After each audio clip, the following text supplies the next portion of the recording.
Welcome to Kenton's videos. Enjoy the video. You start now, clear a stable workspace and wear gloves and goggles. Inspect every shard and sort pieces by edge profile. This reveals how they fit. Once done, dry fit fragments without adhesive to confirm order and remove any dust with a cloth and 1/2 cup rubbing alcohol. This improves bond. Make sure to have the correct epoxy and a tiny applicator on hand. You'll save time and avoid mistakes when you apply the glue. You now mix the epoxy precisely at the manufacturer ratio. Errors weaken the repair. Apply a thin bead to one edge, then press pieces together.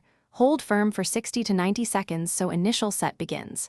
Once aligned, secure with tape or a soft clamp to maintain pressure while curing.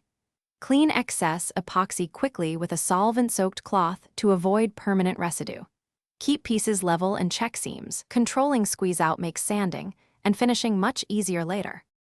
You complete the repair by letting the adhesive cure fully, typically 24 to 72 hours, per instructions, because premature handling ruins the bond. Once cured, sand seams gently with fine grit, then apply a food-safe sealant or touch-up paint if needed to restore appearance. If gaps persist, mix a small batch of colored epoxy to fill them, or remove and rebond any loose smaller shards. If the plate still flexes or leaks, don't use it for food. Thanks for watching. Consider subscribing if we helped you.